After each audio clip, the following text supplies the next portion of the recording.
welcome to the Exhaust Notes podcast. What is good, everyone? Welcome back to the Exhaust Notes podcast. It's been a couple of weeks. We had to take some time off. We actually added a member to our pit crew over this last 2 weeks. So happy to say we're back. But how you guys doing? I'm ready to get loco with Coco. What up, Todd? Sounds like Nick was enjoying his silly season a little too much. Silly season. I'm good. I'm better than ex-F1 boss and current walking skeleton Bernie Eccleston, who's on trial for fraudulently holding like $400 million in offshore accounts. Yeah. So that's cool. And surprise, surprise, he pleaded not guilty, right? So yeah. If you believe it, it's not a lie. Shout out to George Costanza. Exactly. So it's been actually been an interesting couple of weeks. Well, it's been, let's say, an interesting season. We're lovingly calling it silly season, right? So I have been enjoying the last couple of weeks just because I record so many times a week that I just needed a break, which has been nice. But silly season for Formula One has been literally like the entire freaking season, basically. So where do we want to start, guys?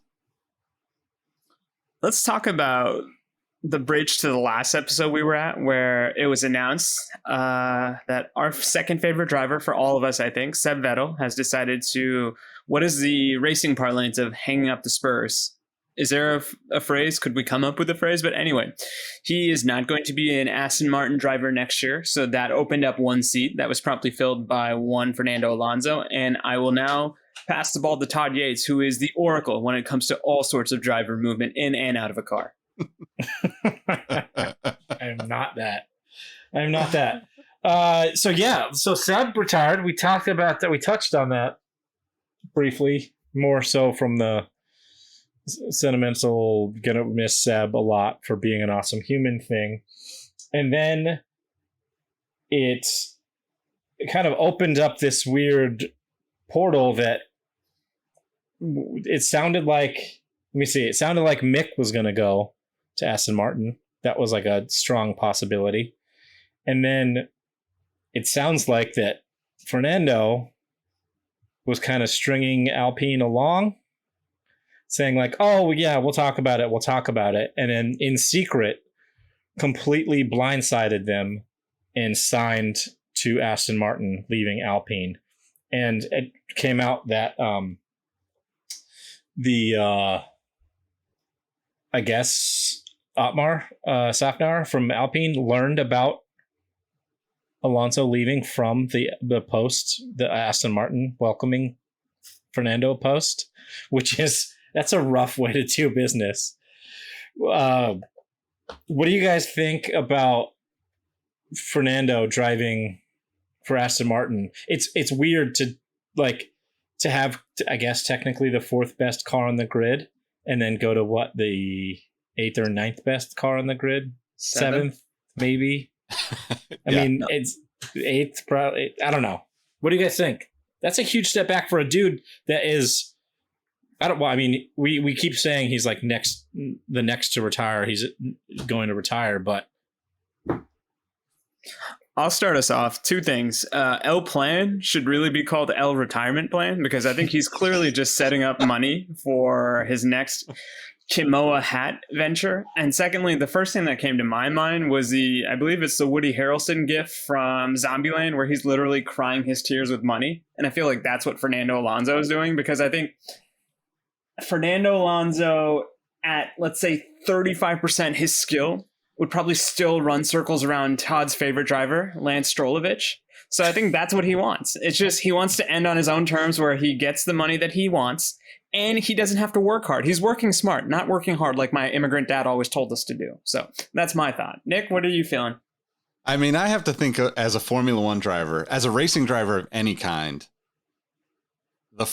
the idea of retirement, unless you're 100% zen with everything in the world like Seb Vettel, the idea of retiring from a sport that you have, what I can only assume is like the most absurdly outrageous, over the top and uncontrollable, like adrenaline rush every weekend that you race. And honestly, every time you're in an F1 car, right? There's no point in which going 200 miles an hour becomes normalized in my mind. Maybe it is for these guys, but I've got to think that like the more realistic approach to retirement is actually Alonso holding on for dear life, as opposed to Sebastian Vettel saying, you know what, there's bigger things to do in life, right? Because no matter what you do after Formula One, you're not going to reach anything near that adrenaline rush, right? So, yeah. But from the perspective of like leaving the fourth best team to going to another team that's on like a 5-year plan, according to Dr. Evil or Daddy Strolovich, like if you guys were getting close to retirement, you wouldn't just change careers, like, or, you know, that's what it feels like a little bit. Like, I agree, like what Ro said, he's going to wipe the floor with Vitch tits, but like, what? I just don't get that. They're in. Alpine was his best chance in the short term, assuming that he doesn't race until he's 50, to like get back towards the front of the field and fight for wins and fight for championships, which, let's be honest, Alpine's not going to get there in the next few years. But neither is Aston Martin. Like, I think that's where the befuddlement comes in, if I can be so bold, Todd. And hopefully I'm trying to set you up for your point even more. I would say that if Aston Martin and Alpine were running neck and neck, maybe it makes sense, because it's that ego boost of, I'm the guy that put Alpine to this level. Now I'm going to do the same thing to Aston Martin and showcase to the world that I am truly that missing catalyst. But it doesn't seem that way at all. Maybe. I know that like Aston Martin's built like investing in their infrastructure like crazy. They're building like a new $400 million wind tunnel. What I foresee happening though is like what you just said, Ro, is Alonso brings them to the front of the midfield. And then by that time in the next like 5 years or whatever, then he retires. And then he sets up whoever the next round of drivers is for Aston Martin to maybe potentially move the car forward a little bit more towards fighting for wins or whatever. Obviously he doesn't need money. He's been racing for, when did he join? 2001? Was it 2000? Oh, are you talking about Alpine or just F? No, when did Fernando join? Oh man. 2006? Okay. Yeah. 5 or 6, maybe, something like that. Something like that. Mid 2000s, somewhere around there. So he's been doing this whole time. I know he took a couple of breaks off, but it was to go race another series and probably get the bag there. He doesn't need the money. So like, why not try to capitalize on the short-term success? This is all leading me to say, what the hell is wrong with Alpine to make Danny Rick leave, even though he had arguably his best years that aren't Red Bull years there, and then Fernando to have his best years in a very long time, like since probably what is Ferrari days, I guess, in like 2012-ish, I think. Yep. So I think the answer is obvious. What's wrong with Alpine? No, it's not what's wrong with Alpine. It's what the bag is at Aston Martin. So we've already talked about Stroll potentially wanting out of Formula One. I don't see that as something that's really close, but you know, Lance isn't going to win a championship in the next 2 or 3 years, regardless of what car they put under him. So the more money Papa Stroll spends, the more this becomes either a forced long-term investment or starts looking for an exit strategy. If we were to not have this conversation today, and I would say, other than Lewis Hamilton, what driver on the grid is most likely to own a Formula One team in the future? You guys would probably both say that Fernando Alonso would potentially do that, right? Like, because he loves motorsports beyond F1 too, which plays into, to your point, Todd, the time off that he spent at other places, all those things. So if Aston came along and said, okay, not only do we want you to drive for us, we want you to finish your career here, and we want to talk about what the future of this looks like, because they're in the investment mode, like you said, $400 million wind tunnel that they're going to get. 2026 regulation says they can only use that for 3.5 seconds a year. So, I mean, they've got to figure out some way to make this transition viable. And I think having someone like Fernando along for the ride in some sort of part ownership or, like very top tiered, kind of consultant, he's one of the best to ever do it, right? Like, I don't think that you can, they're never going to convince Lewis. They're never going to convince Seb. Like, there's no other, Max is 10 years away from even thinking about these types of things. So, timeline wise, he's the best option that exists out there right now to be a face of the brand, a new change to the brand, and whatever comes in the, let's say next 4 years, right? So it's almost like Michael Jordan going to the Wizards, right? He's not going to win titles. He's going to put himself in a position to where he can turn around it and become, the owner and the boss, the mob boss of the pit instead of the guy that takes orders. I like that point, but I think they are sweetening the pot, but I don't think it's for Fernando unless Fernando gets like a ambassadorial 1% ownership stake. I do think that Daddy Stroll has probably got a short list of buyers because right now Formula One is at its hottest. So if I've got new money, like I'm a tech wizard from Silicon Valley, yeah, why not invest some money into everybody's favorite thing right now? So I get that point, and I think that's probably very likely. And it also makes sense that, yes, what better way to attract a potential buyer to get a shiny toy? In this case, is he a one-time or two-time world champion? Two-time world champion to replace your four-time world champion who's seemingly having a heart and deciding he no longer wants to be a part of this giant pollutants and climate destruction. So kudos to them. It's going to be very interesting, but I definitely think there's a lot of smoke and a lot of fire. We just don't know how it's going to take down the forest just yet. I think you both had really good points there. One, from a driver perspective, like Ro was talking about, like if he comes in and wipes the floor with Vichtits, sorry, I need to stop saying that. Lance, I just can't not. Shout out Rocket Powered Mohawk. He's hilarious. If he comes in and wipes the floor with Lance, no harm, no foul, right? He's going up against the double world champion. It's expected. If Lance beats him on the odd weekend, looks really good for Lance, whatever, because he's not going to lose his seat as long as Daddy owns the team. But on the secondary piece of like I never had even thought about that, and you kind of made me think of like the whole Toto Wolff being part owner of the Mercedes instead of like taking a big salary. He was just like, no, give me ownership, and now I think he's like he owns a third of the team, so he's worth like a fuck ton more than he would be. Salary wise. But yeah, I could see him luring him in, driving for them, then turning into like a Prost at Alpine up until a couple of years ago role as like a advisor, and then maybe some sort of front office ownership role there instead of getting the bag per se, because I'm sure he got paid well. He's still a top talent, whatever. But yeah, that's really interesting on both of your accounts. But that being said, we then had the very awkward at 2 a.m.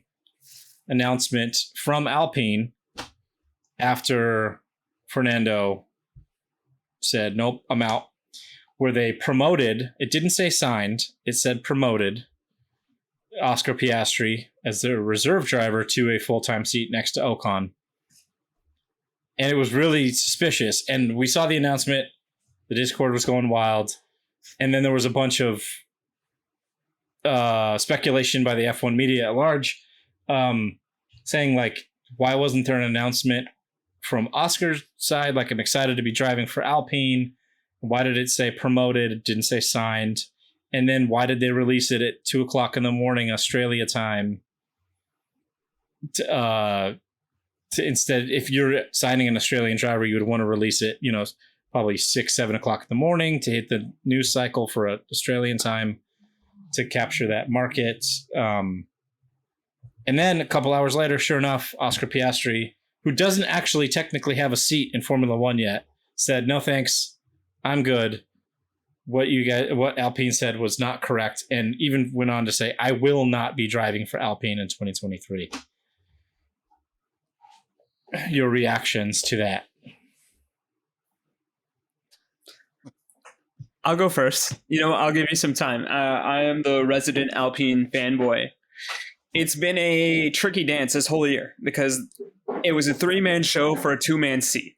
And the thought was Ocon might have been the one that's getting out, so to speak, because you have the incumbent in a lot of people's mind, despite him being a relatively newer driver to the team, and Fernando Alonso, who's got the titles, who's got the acclaim, who's got the legendary status within the sport that is going to trump whatever Esteban Ocon has done.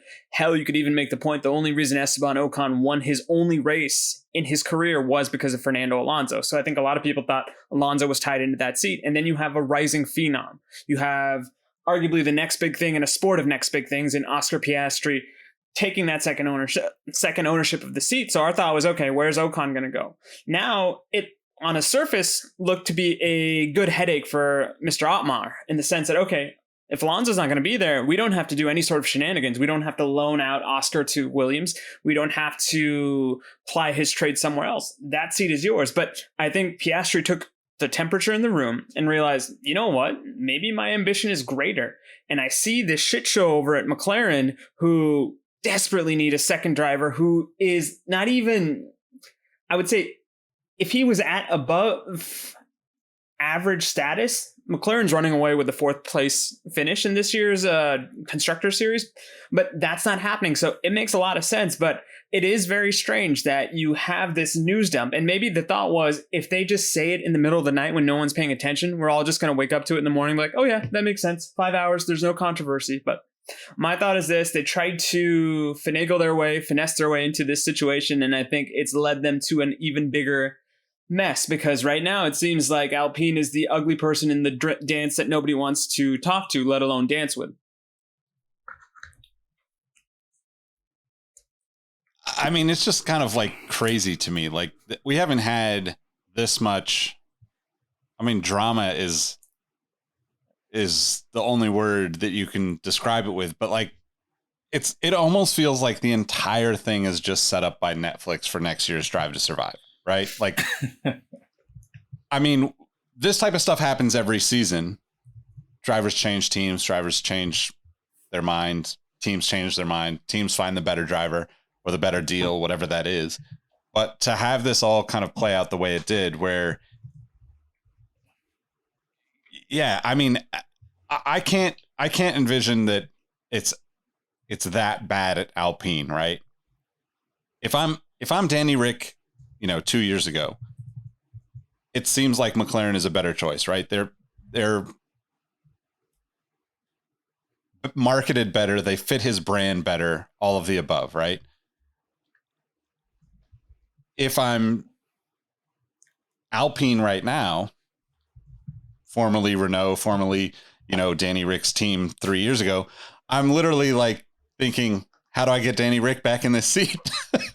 No, I would not want him at all. Like, why at this point? Why not take a punt on a young driver? Because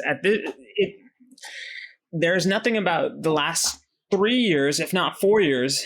I would say, how many good seasons has Danny Rick had in the last 4 years? Meaning his 2 years at Renault and his 2 years at McLaren. And be honest with yourself. So I don't think he's had a great, by any means, lived up to who we know he can be as a driver. I think the issue for Alpine is more about the perception in the public and the marketing aspect of the team than it is the drivers. Because look, the reason McLaren can have 2 young drivers is because the team already has like a following, right? There's no reason for anybody to be an Alpine fan after this season. Like Todd is always making fun of Ocon, right? He is not a like marketable person the way Danny Rick is.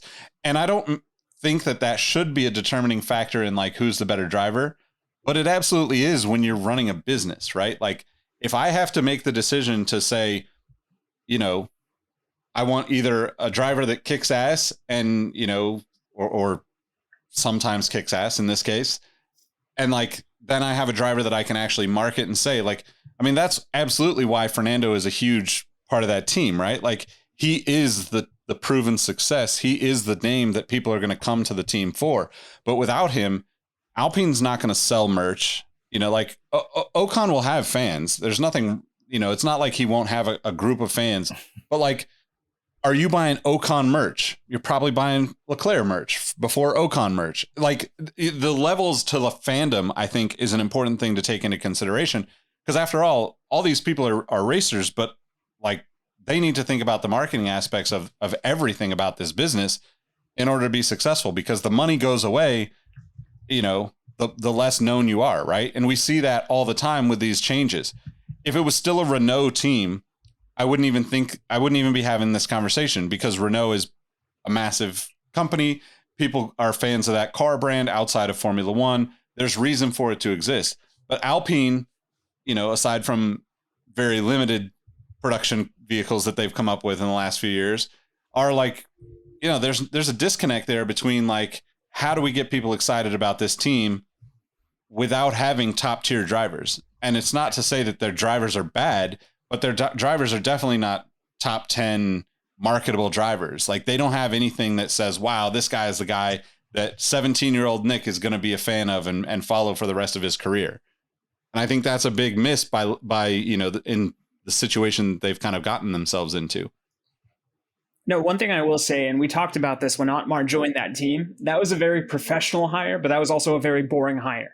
And maybe it's a team that's now taking on the characteristics of its leadership, because Alpine, with the exception of Fernando Alonso's involvement, is a very professional, very boring team.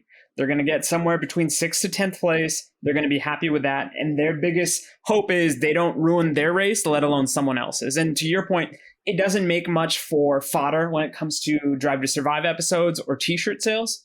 But I think they are very responsibly run, and that is a detriment to how they are viewed, I guess. One counterpoint to your boring but responsibly run statement there. Apparently, they had until July 31st to exercise the option on Oscar Piastri. They then announced Oscar Piastri on July 1st.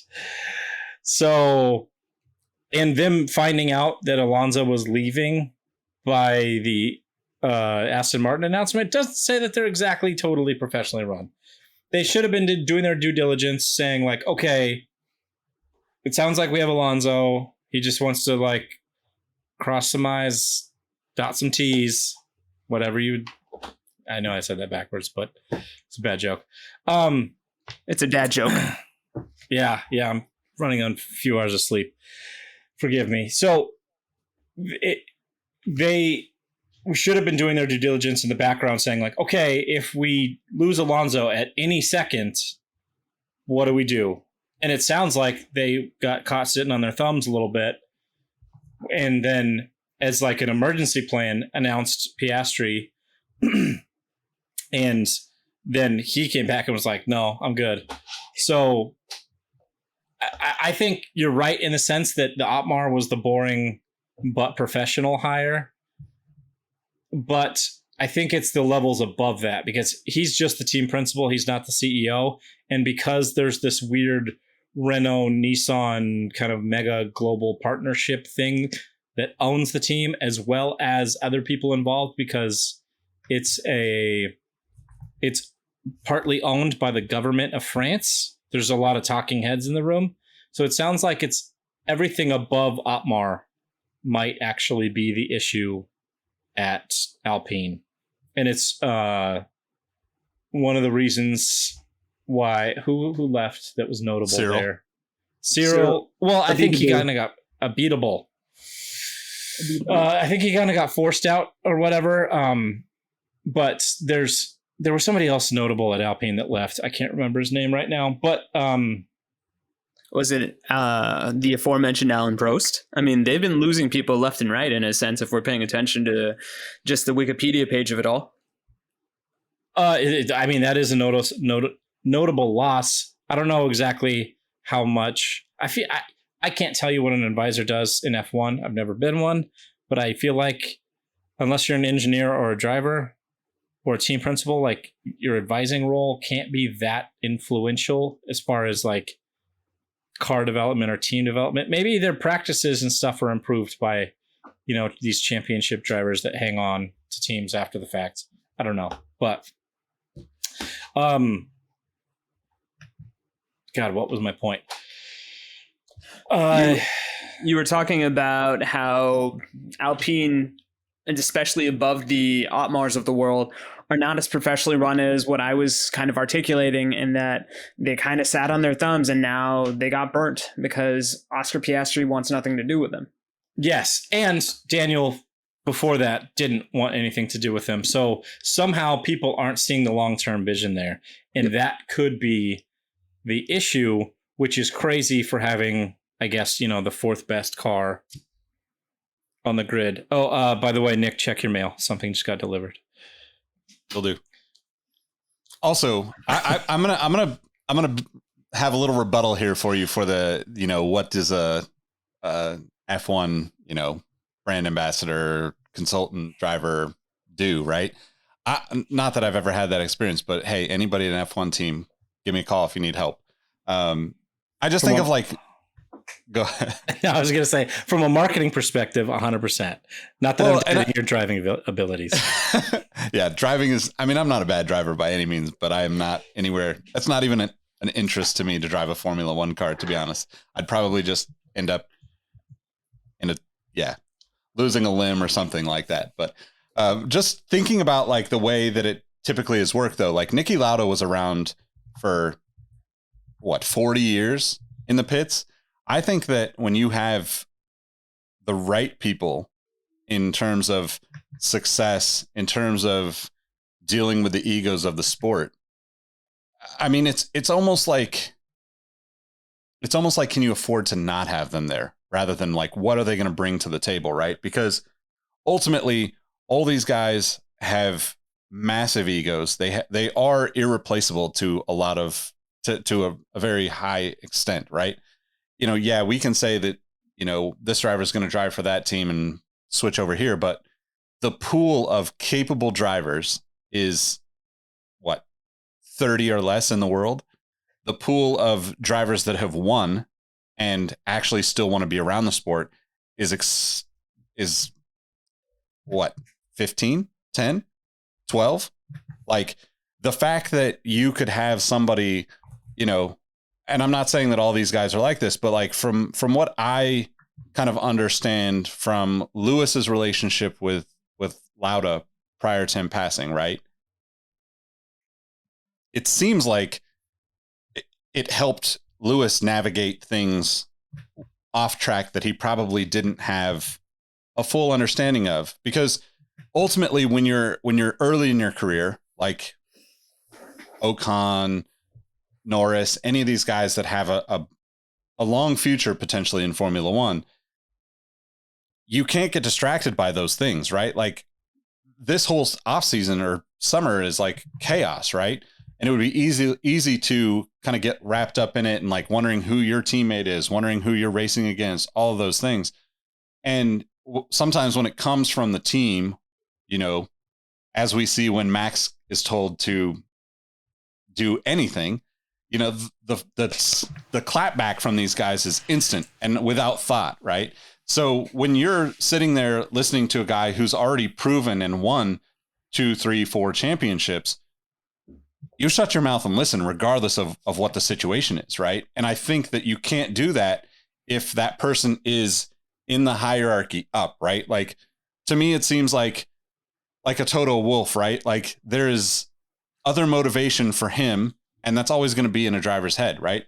Even when you're Lewis Hamilton, the fact that a situation might arise where George Russell is given a little bit more of a green light or a little bit more of this or that, you're still going to have that. But if you have kind of like a coach that is not connected to that hierarchy, you're more likely going to take that advice with a little more sincerity than you would the grain of salt that you take every piece of advice that comes from someone up the chain from you, which is just natural human behavior, right? And I think that's a really interesting piece to this where, you know, like we're looking at a situation where there is no person like that with Alpine. There's nobody connected there with experience.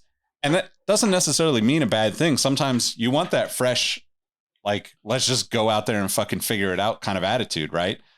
But it's going to be really interesting. If Danny Rick lands back at Alpine, he becomes almost like the authority in that team in a way that is like completely bizarre turn of events beyond just him potentially landing at a team he raced at before. Because, you know, like if you haven't watched Formula One long enough, drivers leave teams and end up back at those teams pretty regularly. I wouldn't say it happens all the time, but you know, every 3-4 years that happens, in my opinion. It's probably pretty close to that, I would guess.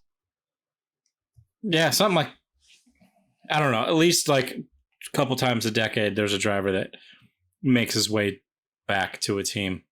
But that was a great point, and I slightly take it back.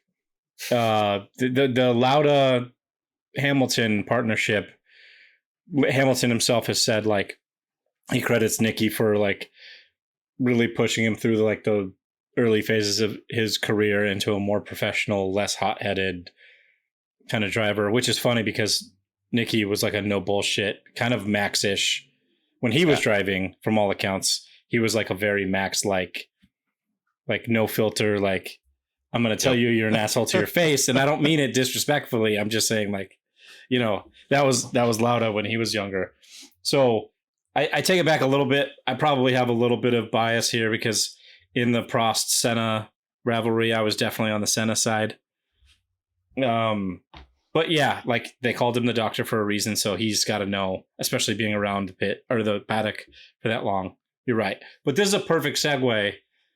Sorry, go ahead, Nick. You were going to say something. No, go for it. You're probably on the same segue I was going to be on. This is a perfect segue to talk about Danny Rick and where he ends up, because it's pretty much, by all calculations and, you know, paddock rumorings and things, said that because the reason Piastri said thanks but no thanks to Alpine is that he had already been in talks, not only with Williams, that was potentially what we talked about a few episodes ago, that he was going to go on loan, because to be as a reserve driver for Alpine, part of his contract stipulations was, you guys have to find me a seat for 2023 if I'm not driving for you. And it was going to go on loan to Williams as part of a partnership deal where Williams would actually start taking Renault engines. That obviously fell apart with Fernando leaving. And then he started talking to McLaren, and supposedly, although it hasn't been officially announced yet, they have all but signed a contract for Oscar to drive for McLaren for 2023, which means that Danny Rick's out of a seat. The last number I heard to buy Danny Rick out is $21 million. That's what came from Danny Rick's side. But where do you guys think he ends up? Does he retire? Does he go to V8 supercars in Australia? Does he, you know, really fully embrace his Americanism and jump over to NASCAR with Kimi? Or does he drive for Alpine? Because that's the only logical place for him to go, kind of. And Ro, I'll throw it to you because you were the one that seemed super anti going back to Alpine. So tell me why. Like Nick was talking about earlier, from a marketing perspective, he's the most marketable person-ish in Formula One that isn't a world champion. For sure. And he had his most two successful years that weren't Red Bull in the Alpine or the Renault car, whatever. So what do you think? Why not? For me, he just hasn't shown enough. So let's look at it from his first year at Renault, which is now Alpine. He was up against Nico Hülkenberg And by all intents and purposes, he should have blown Hulkenberg away, because for all of his plaudits, Hulkenberg would best be characterized as a journeyman driver. Would that be fair to say? Yeah. Basically for his career. Yeah. The overarching theme in that first season was Danny Rick still hasn't figured out this car. He still hasn't figured out this car. Now I get it. These pieces of machinery are some of the most complex. And like the two of you, I have no affiliation to any sort of Formula One professionalism. But that being said, if he was really as great as he was and not, let's say, a system driver, because it seems the further and further he's removed from Red Bull, the more and more he looks like a pedestrian driver. It just feels that he didn't get there in that first year. And granted, it's the first year.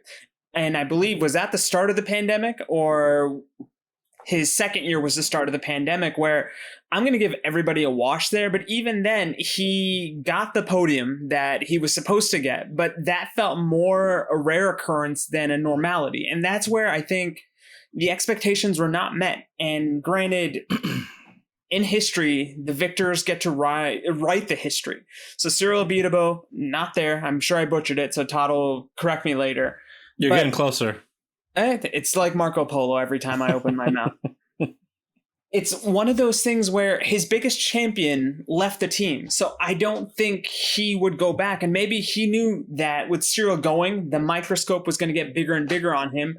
And hey, that McLaren spot is looking more and more juicier, because that seems to be the team on the rise. Now, when he got to the team on the rise, I don't think anybody in this world, except for members of the Norris family, thought Lando would handle him the way that he has over the last 18 months. So it's been one of those things where he has not met expectations from a purely racing perspective, in my eyes, for the last 4 years. And I think for a fifth season, he's more likely to continue to not meet expectations than he is to meet those actual expectations and be better than what he's shown us in the last 4 years. So that's my thought.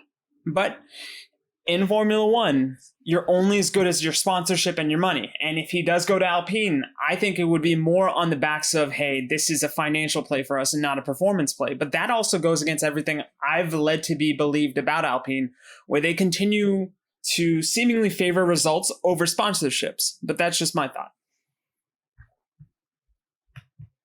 So I definitely understand where you're coming from there.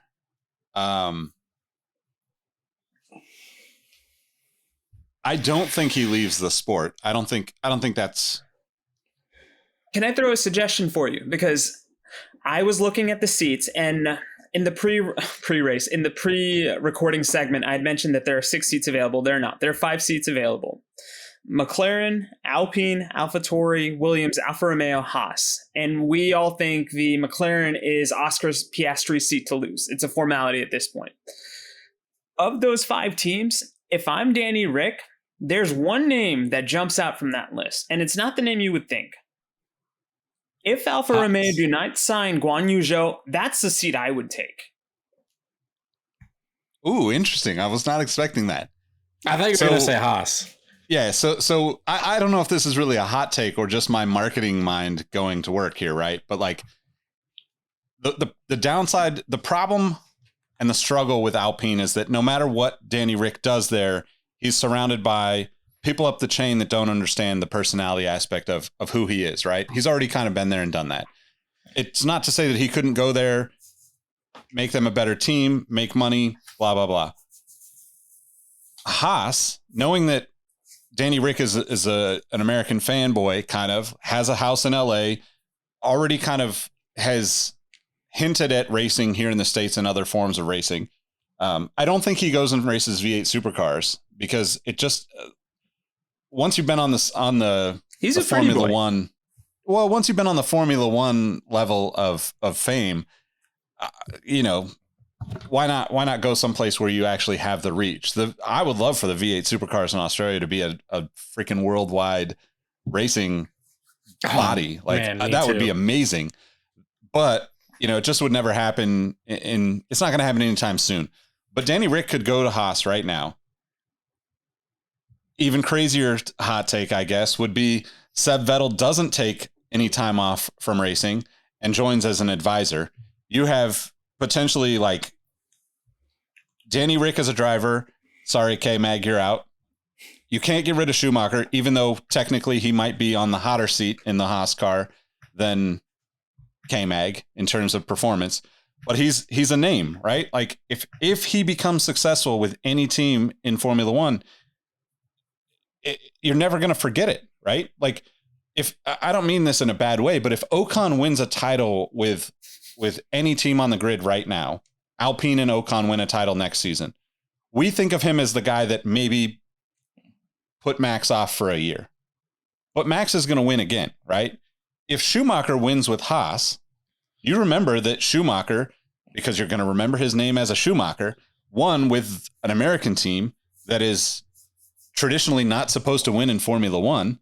So like there is just like this tremendous potential upside for a team like that to come together and like Voltron themselves into a potential like short-term powerhouse in a way.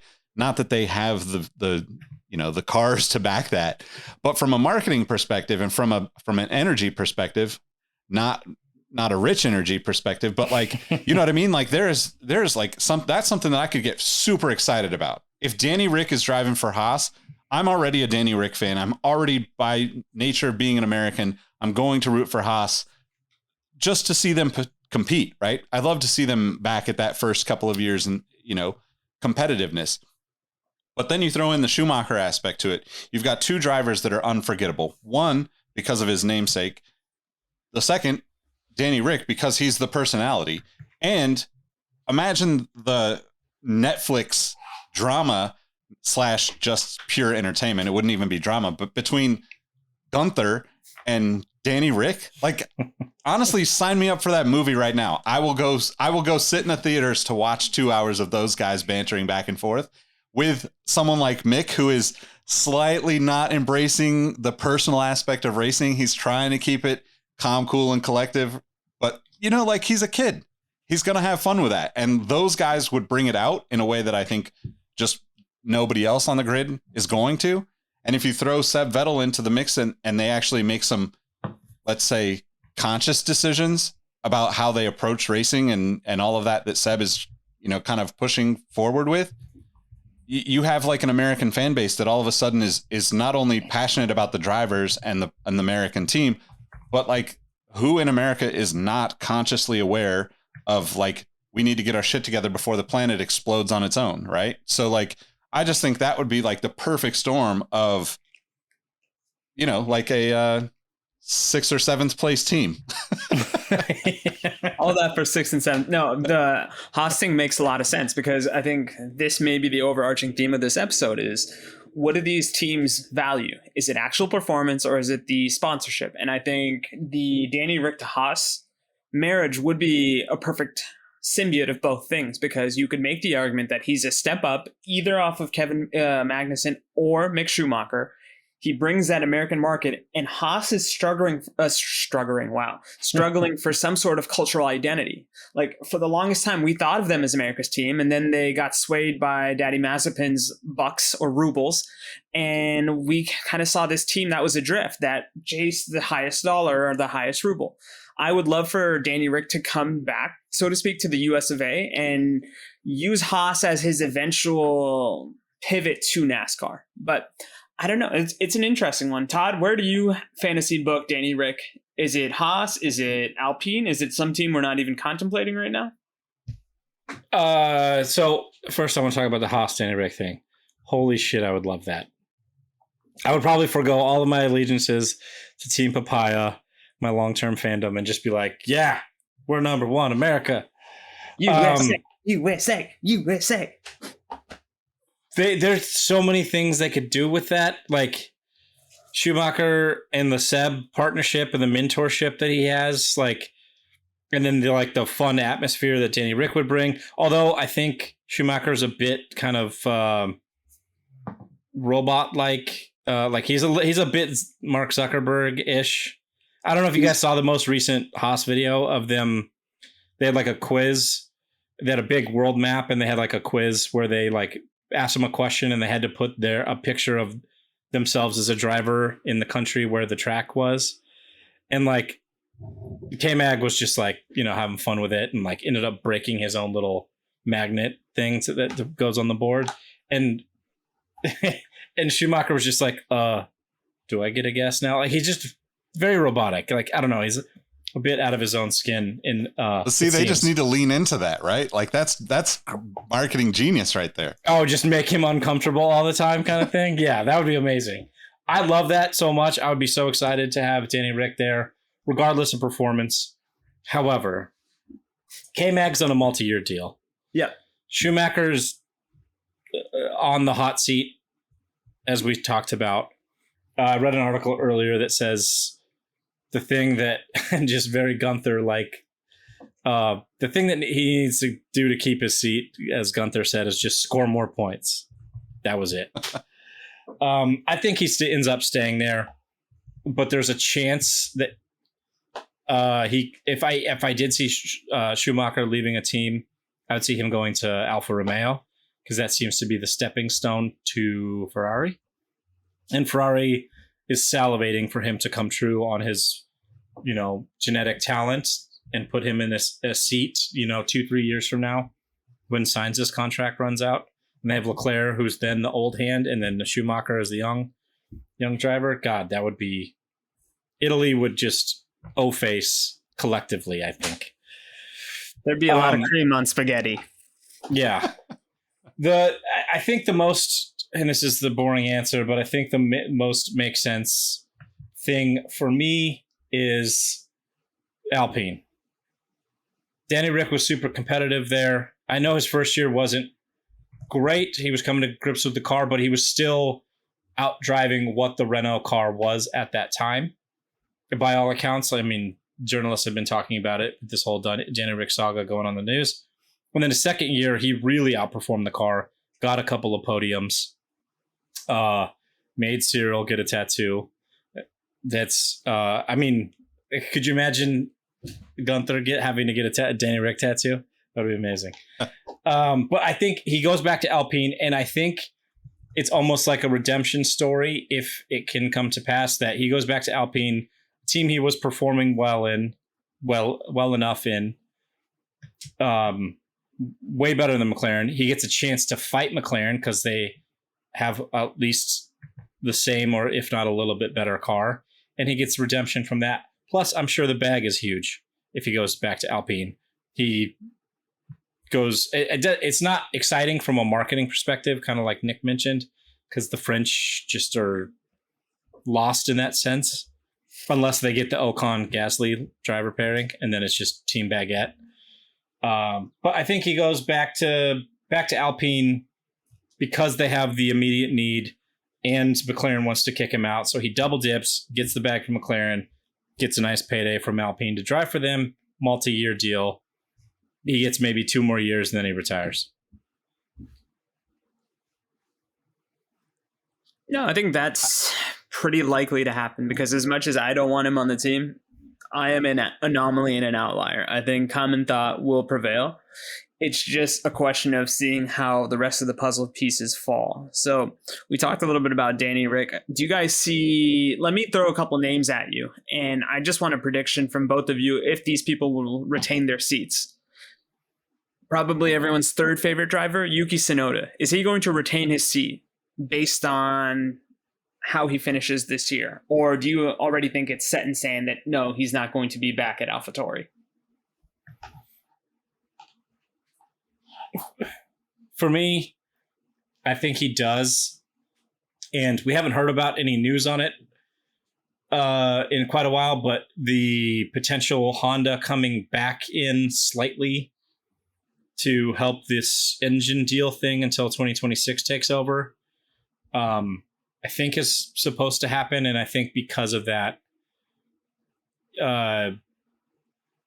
Yuki keeps his seat. Apparently, I mean, according to F1 journalists, of which we are not, he's having a pretty good year by all accounts, considering the dog shit car he has. Like, I mean, we talk about how bad Gasly is performing this year, so we have to give the same weight to Yuki's performances.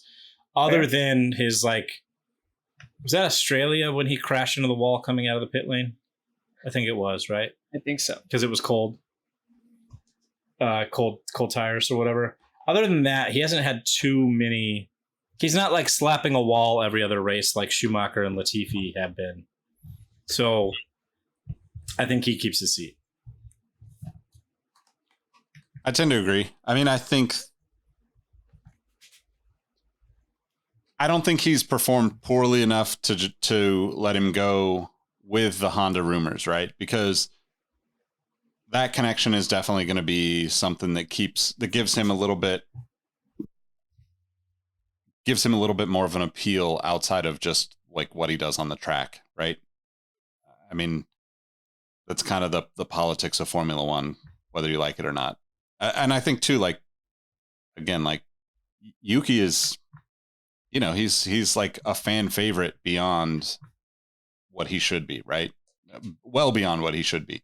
And that's not even just the Drive to Survive stuff. That's just him being kind of a character, right? And I think that the teams that get it, will want him around. And I think that Honda will have a lot more say in that as we move into whatever this next world, and they've done that before, right? Like Honda had, Takuma Sato racing for, was it Bar or Braun, for those years. And, like same kind of situation where like, was he top 20 F1 driver in the world at that time? It's probably debatable. He was probably one of the 20 best, but was he, deserving of that seat as long as he had it for? Maybe not, and it was only a few years, but it's like, I just think those things happen. I think it makes sense for them to be aligned on it. And if Honda's going to expand into F1 the way the rumor mill has been talking about, which I'm sure Aaron will have some feedback on this in the Discord channel. So make sure you hit the link in the description to join the community.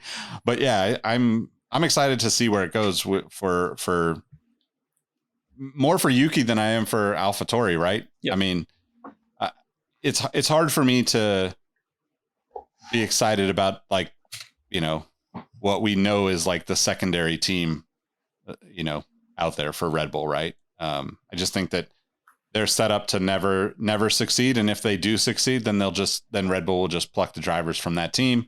And we've already seen it before. And it's just a matter of like them figuring it out. And they're still competitive on the grid. So it doesn't really matter if they're, fourth, fifth, sixth team on the grid. As long as they're somewhere in that middle pack, then they're serving their purpose. All right, moving from one Aaron Nojima favorite to another, Guan Yu Zhou. Do we think he gets to keep his seat through the end of this year? Yes, but let me back up real quick. Mm-hmm. This just made me think of it. Maybe we can talk about this later, but it's funny how we get excited about things that Alpha do and who's racing for Alpha and how competitive they are, even though they're technically the junior team to Ferrari. And then we get on it, like, we're kind of anti-AlphaTauri because they're the junior team to Red Bull. So whoever's there, we're not excited about it because Red Bull is just going to steal them. But if somebody's doing well in Alpha, we're excited for them because then they can make their way to Ferrari. Just a funny thought. Yeah, Guan Yu Zhou is keeping his seat.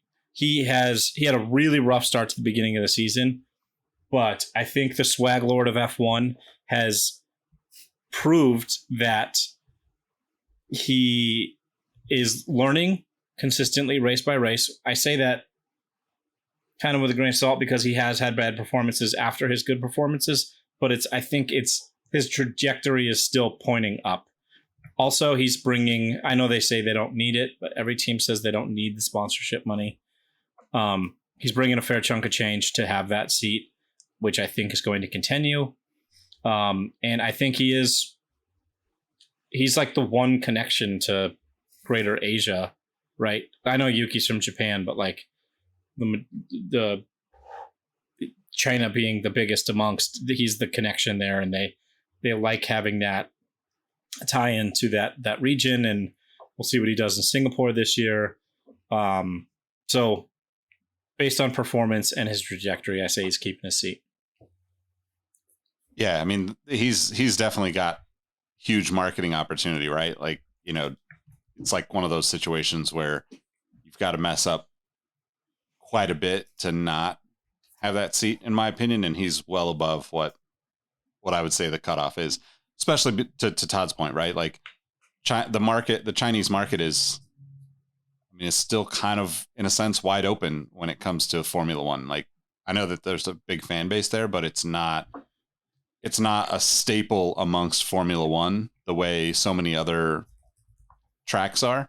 So to me, it makes sense for, you know, the sport of F1 has to be thinking about that, which means, you know, subsequently, I think Alpha has to be thinking about that too. I mean, for me, I think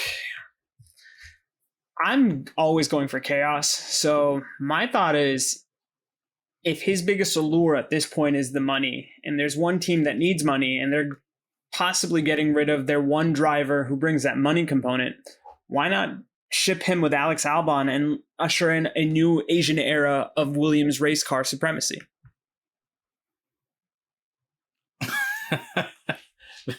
Like I said, I'm going for the strangest of fiction. I know it's not everybody's cup of tea, but in my hypothetical scenario, I've been jotting this down. It's something along the lines of, we see him, in this case, Guan Yu Zhou at Williams. We see Alfa Romeo with Danny Rick, because I think that would make the most sense. But I tend to look at things, I guess, in a more race sense perspective and not the macro view that Todd and Nick provide. Haas, I think they just go for the most secure pair of hands on the grid, and that's the 21st driver, Nico Hülkenberg. And I think Mick Schumacher goes to Alpine, just because I think he seems to have a good relationship with Esteban Ocon. He seems to be the one driver that seems to tolerate Esteban Ocon. So why not? And as I can tell by Todd's eyeballs and seeing 88% of them, that I've clearly gone off the deep end. So gentlemen, please rein me back in.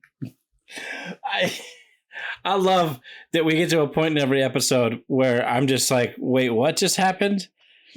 You keep me on my toes, bro. I love that. That's why I'm here. It's not for the race analysis. What in your brain made you think Schumacher to Alpine? Here's what I'm thinking. If there's a driver that's on this grid that fits a similar profile to what I hear about Oscar Piastri, is it not Mick Schumacher? No. And why is that? So two different I can't even talk. Trajectories. There we go. Guan Yu Zhou. I can't even say his name. I need sleep, obviously. This is why I'm doing this. I'm getting you at your most vulnerable, at your most sleep deprived. But go for it. I know this feels so good to like not have to just worry about changing diapers or spitting up or any of that right now. Oscar Piastri won Formula Europe, Formula 3, Formula 2 in succession. Mick Schumacher has always been in his entire career kind of a slow learner. Okay. So his first year in a new series is always his like training year. And then the second year, he's always been his better year. This Formula One instance, he's kind of gotten a 2-year reset because it was a dog shit car in the Haas in 2020. And 2021 was his like first real year, you know, whatever. And then this year was another new regulation change. So he's kind of getting extra time. So I don't think that they're the same driver at all. And if I had to put my money on either one of them, I would go Piastri all day. His demeanor is completely different. He seems like he's, you know, he says all the right things. He performs when he's in a car. I would take Piastri all day. Even given the Schumacher lineage, I think he's been kind of adrift since his dad's accident stuff. But I just don't see a connection of the classic German name going to the French team to somehow resurrect. No, and what I guess is pushing my hypothetical, and I want to emphasize that word strongly, hypothetical scenario is, if it is truly a financial play, Schumacher has that in spades. Piastri doesn't seem to have that.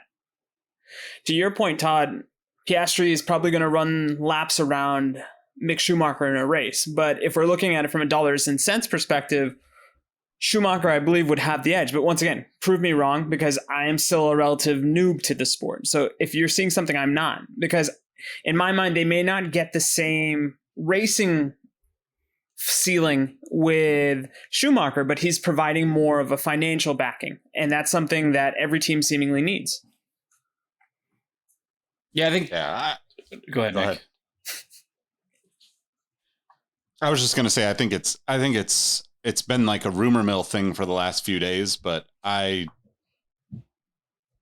tend to just think that it's not going to happen. I mean, maybe, you know, maybe it does. And maybe everything about the end of this season becomes pure chaos. And then we know that Netflix is behind all of it. But, yeah, I mean, I think that the other part of that is like, it's 100%.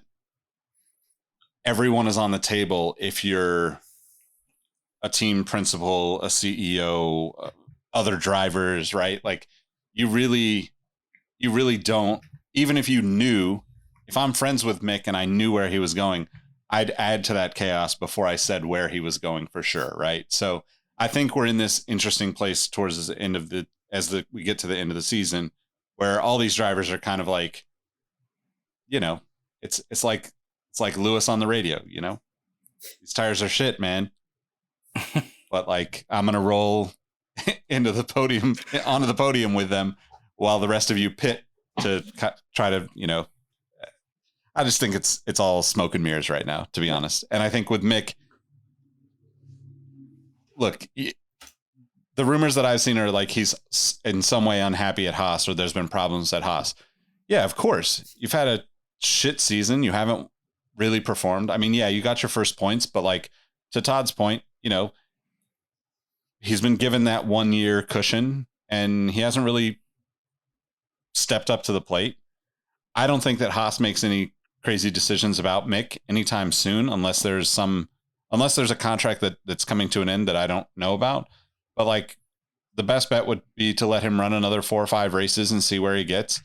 Outside of Giovinazzi, you know, having a seat at least once in his car for the end of the season based on Ferrari's request, you know, like there's no other reason to think that Mick isn't going to be given the opportunity to continue on wherever he's at. And I would say that regardless of what team, whatever seat he was in right now, like people are going to give him more room for error and more time to make mistakes and learn from them just because of his name and how much his name, and it's not even just his dad, right? It's, you know, his uncle is still commentating and in the pits and around. So like, there's just a huge value to having him on your team, even when he's just figuring it out. Right. So he is bringing sponsorship dollars to Haas. Like, so there is, besides his performance or lack thereof, he is helping the team in some fashion. Plus his name is worth something dollars wise, I'm sure. I'm so confident that he won't go to Alpine that if it does happen for some reason, the entire Malhotra household will be getting Alpine Schumacher gear for the next season. No. I'm please. making that proclamation right now. I will find a baby onesie. I'll show you guys once it comes in, but I'm super excited for something I got for my son, or for my daughter. I'm sorry. Whenever it comes in. But anyway, we've hit our marks. But do we want to give a quick, any other thoughts, analysis in terms of open seats and open drivers? Because I think we've exhausted it, but I'm sure there's somebody out there listening saying, well, what about insert driver here or insert team here? I have one for you.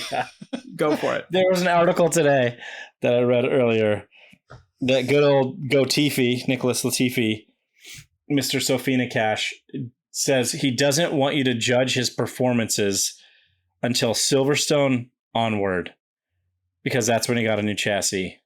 Okay. And if we look at his performances from Silverstone onward, where is he? Latifi. He got 9 points. So what's that? 11th? Mm-hmm. DNF, and 17th. Real strong case. I mean, wait, when did he say that? He was saying that he got a new chassis in Silverstone, and he's basically saying it to the general public, but really he's like, hey team, like, don't judge me until I got the new chassis. I love his Canadian optimism, but like, just let it go. Just ride it out. Take your victory lap or whatever they'll let you have. Just for kicks, maybe crash into the wall in Abu Dhabi at the end of the year. No, please don't do that. The title fight's already it's pretty much over, so doesn't matter. Crash into the wall, screw up 3rd and 4th or something. Come on. No. He is on my team in the Exhaust Notes pod draft, and you know what? It's funny he wants us to judge him from Silverstone on, because prior to that, he's only had 1 DNF, and then he followed up 2 out of the 4 races he wants us to evaluate him on, because Nicholas, buddy, I have more invested in you than you probably have invested in you. Just shut up and drive. I hate that ideology. I always want athletes to have a voice, but when it comes to this, have self-awareness, be Canadian, be humble, be quiet, don't say a word. There it is. I would love more than anything just to see him, like, out of nowhere land on the podium one time before the end of the season.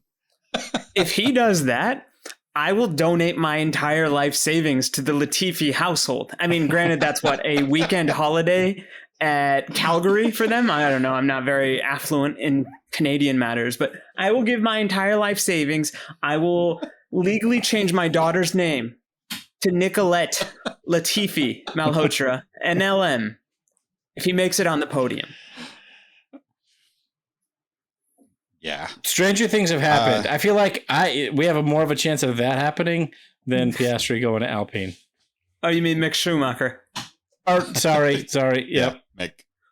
Well, actually, either one now. Either. That's true. All right. Well, it's race week. Could be the last time we see Spa. I said this in the pre-show. Might as well say it on the pod. I also said it in the Discord. Come scream at me for my opinion. Spa as a race for F1, unless this new rule set changes things, Spa's overrated. It has 2 amazing corners, probably the 2 best corners in the world for F1. Other than that, the race is meh.